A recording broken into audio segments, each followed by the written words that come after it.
Birthday is a touching drama set roughly 2 years after the 2014 sinking of the Sewol ferry. A tragic incident where around 250 high school students sadly lost their lives. And this movie uses this tragedy as the backdrop for a story that deals with a fictional family and their grief in relation to losing their son to the sinking of the ferry, while focusing more on the emotional aftermath by setting the story 2 years after the tragedy to effectively shine a light on the longer lasting effects of grief, which offers a very intimate display of grief as we're given multiple perspectives to look at, from the parents who lost their son to a young girl who lost her brother, as well as those who lost a friend and those who became influenced by his character. And by showcasing all these perspectives, it really makes a great point of how one death can affect many people in many different ways. And I think it's captured very well, especially when we take a look at the main family we follow. Starting with the father, Jung-Il, who returns home after being away for over 5 years working abroad. Unfortunately, he couldn't be there for his family, especially when his son died, and it's taken him around 2 years after his son's death to finally return home. So there's a lot he's missed out on, and there's a lot he's unfamiliar with as he's returning home to a different environment, unaware of how his family has been affected. But Jung-Il has also been affected greatly, and his return home is quite a daunting experience as he walks into his son's room for the first time after his death and sees a life that was lived instantly turn into a life that was left behind. It's a gut-wrenching feeling that I've experienced myself after my father passed away, and for Jung-Il to have missed out on the last few years of his son's life makes it all the more devastating, as it's clear that he carries a lot of guilt for not being there when he should have been. Then there's the mother, Sunam, and with Jung-Il's absence, she's had to deal with such a huge loss primarily on her own, which has affected her in a number of ways that's explored throughout the movie. But there's one scene in particular where she's having dinner with her daughter, and her daughter doesn't want to eat the food on her plate because the seafood reminds her of what happened to her brother. However, Sunam views it differently.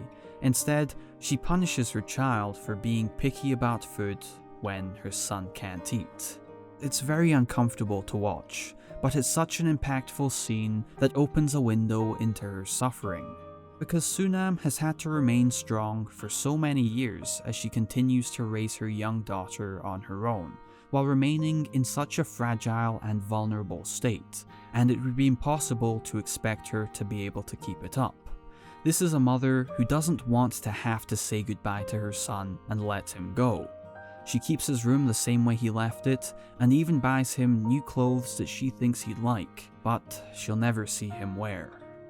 It's truly heartbreaking what any of these parents had to go through, and the movie nicely balances the weight of having one parent return and feel incredibly overwhelmed by the life that he's missed out on, while the other is completely broken by the life that she's lost. And having these two at the center really fuels this emotional journey, as Sol Kyung-Gu and Jeon Do Yeon deliver incredible performances that authentically portray Jung-Il and Sunam's struggles. Sol Kyung-Gu and Jeon Do Yeon are two actors that I highly regard as some of the best Korean actors in regards to the variety in the roles they play, as well as their ability to consistently deliver great performances. They previously worked together on the 2001 romantic drama, I Wish I Had a Wife, and I have a video on my channel sharing my thoughts on that movie. But the difference in their performances, chemistry, and dynamic nicely displays their growth as actors, and Birthday benefits greatly by having these two in the lead. Now, back to the movie at hand, and what this movie essentially builds up to is a birthday party for Jung-Il and Sunam's deceased son, where family and friends can come to celebrate his life and mourn his death together.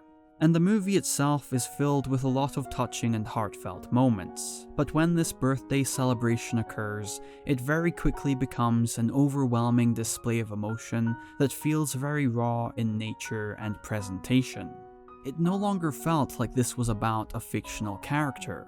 The memories and feelings shared felt real, and it was honestly hard for me not to tear up along with the characters on screen, as director Lee Jong-Eon allows the emotion to appropriately play out, which results in a sad but moving 20-minute sequence that effectively pays off what the movie builds up to, while also serving as a cathartic release to nicely conclude this movie. So I really appreciated this aspect of the movie, and I was very impressed with Lee Jong-Eon's caring approach to such a sensitive subject matter. From the mix of perspectives to the resolution and all the little moments in between, she did a great job at portraying the themes of grief, loss, and suffering in a very accessible way. So I'm going to highly recommend watching this movie, but you might want to keep some tissues nearby.